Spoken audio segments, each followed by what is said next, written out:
¿Qué tal, queridos amigos? Bueno, las cosas se le han complicado al huésped del Palacio Nacional. Él dijo que si se juntaban más de 100,000 manifestantes y las encuestas mostraban descenso de su popularidad, se iría a la chingada, es decir, a su rancho de Palenque. No piensen en otra cosa.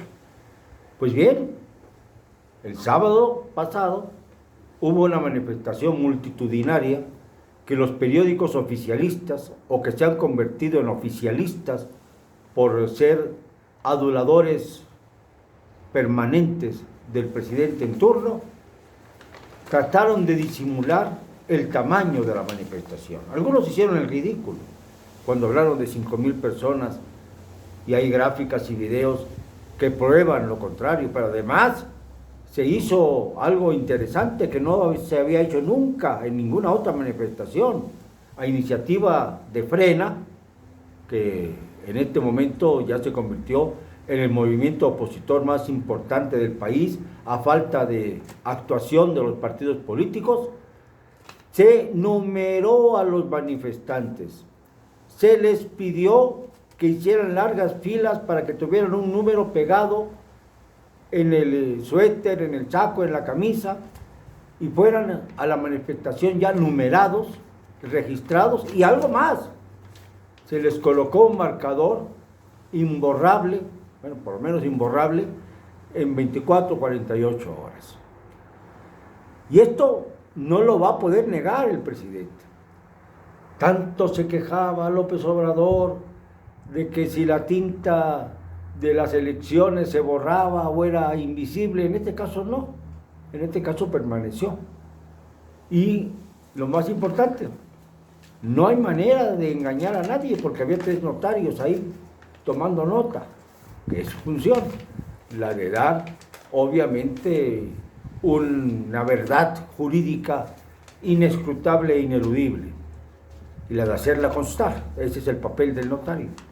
Y todos se dieron cuenta de que por lo menos 153,000 personas, 153,000 personas llevaban su número.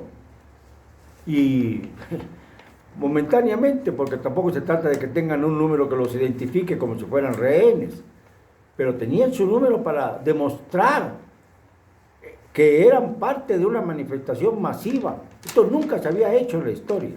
Siempre se habían hecho cálculos acerca de cuántos eran los que desfilaban o los que marchaban. Y ahora no, ahora hay la certificación notarial de que cuando menos 153,000 se manifestaron. ¿Pero qué pasó? Pasó algo muy singular, que en realidad eran muchos más de 153,000, porque no se tuvo la precaución de imprimir más números, sino hasta el 153,000, porque pues no se pensaba que iba a ser tan brutal la respuesta de la población, tan masiva, y rebasó las expectativas de los organizadores y se acabaron los famosos números y los notarios certificaron que aparte de los 153,000, por lo menos había otros 30,000 que no fueron numerados, que estaban esperando ser clasificados, registrados para manifestarse. No hubo la manera de hacerlo y entonces a partir de 153,000 se puede especular que hubo 30 o 50,000 más en esa marcha histórica. Le digo histórica porque nunca un movimiento popular que no tuviera el aval de partidos políticos, que no fuera producto de organizaciones o alianzas, sino que surgiera netamente del pueblo, había tenido la precaución de numerar a sus manifestantes para que no quedara lugar a dudas. Pero de esto se callaron la boca todos los medios que ya tienen contratos jugosos de publicidad con la presidencia de la República y que han vuelto a caer en el mismo juego del priismo dictatorial de otros tiempos. Como cayó el señor Donald Trump por coronavirus y por hablador. Ahora resulta que los principales líderes del mundo que no le dieron importancia a la pandemia en un principio fueron infectados por el coronavirus. El primero en caer fue desde luego Boris Johnson en Inglaterra, y poco tiempo después también cayó el príncipe Carlos para que la corona también sufriera lo suyo. Esto ocurrió en abril. Luego vino Jair Bolsonaro, el presidente de Brasil, que también le vino guanga la pandemia, habló de que no había que preocuparse y cayó enfermo de coronavirus. Y con él después siguieron el presidente de Honduras, Juan Orlando Hernández, el presidente de Bielorrusia, Alexander Lukashenko, luego siguió Alejandro Yamatei de Guatemala, Yanine Áñez, la usurpadora de Bolivia, Luis Abinader, que fue contagiado cuando estaba en campaña por la presidencia de la República Dominicana, ahora ya es electo, y finalmente Donald Trump, el que se sentía invulnerable como un Superman de los tiempos modernos, junto con su esposa, la muy guapa Melania, quedaron indeclinablemente enfermos.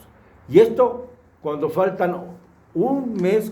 apenas un mes para que se den los comicios en los Estados Unidos, que van a determinar el rumbo de la historia, no solo de los Estados Unidos, sino de todos sus países satélites, incluyendo, por supuesto, a nuestro país, por desgracia.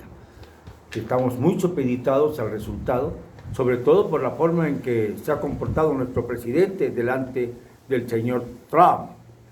Pero lo raro es que nuestro presidente, que es el único de los líderes mundiales que no tomó las medidas necesarias en principio para contener la pandemia, tampoco haya caído enfermo de coronavirus. Sus enfermedades son otras, también muy peligrosas. El corazón no lo tiene muy bien, que digamos, y le fallan las neuronas grises, eso no hay duda alguna, lo ha demostrado a través de los últimos tiempos, pero ha resistido al coronavirus, y eso es lo que lo mantiene vigente, aunque ya debiera tener alguna precaución más, porque ya no le quedan referentes de presidentes o de jefes de Estado que se atrevan a salir sin cubrebocas a la calle o viajar sin a las distintas entidades del país que el señor López Obrador ha visitado en los últimos años, en los últimos meses. Pero bueno, desgraciadamente, así es nuestro país. Puede decir López Obrador que la manifestación era de 5,000 personas. Si hubiera sido a su favor, como ocurrió, por ejemplo, cuando tomó posesión el 1 de diciembre de 2018, hablaría de que el Zócalo se llena con 500,000 de personas. Eso dijo. Pero aquí resulta que el Zócalo solamente albergó a 5,000 personas de acuerdo a los criterios oficiales. Pero los números notariados dicen lo contrario. Es como un coronavirus social y político que se ha apoderado de la clase miserable en el poder. La clase que no entiende que las protestas tienen un origen y un fin.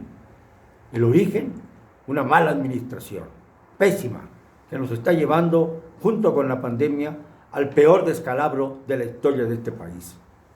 Y a un presidente ineficaz, soberbio, que no rectifica y que al amparo de la manipulación y la demagogia mantiene todos los criterios contrarios a los criterios que esbozó en un principio. Si él dice, por ejemplo, que con 100,000 manifestantes y una baja en las encuestas se iría, ahora caprichosamente maneja los números, negando lo que hicieron los notarios, negando la evidencia misma de la población reunida en el Zócalo, y puede mantener su actitud de presidente sin palabra, sin pudor y sin vergüenza. Esto es lo que, en resumen, pudo ocurrir el fin de semana. Por un lado, la pandemia que se expande, la pandemia de la protesta, y por otro lado, la epidemia del maldito coronavirus que ya llegó a la Casa Blanca y que solo le falta llegar al Palacio Nacional. Lo siento, no me van a callar, y lo digo con cero cobardía.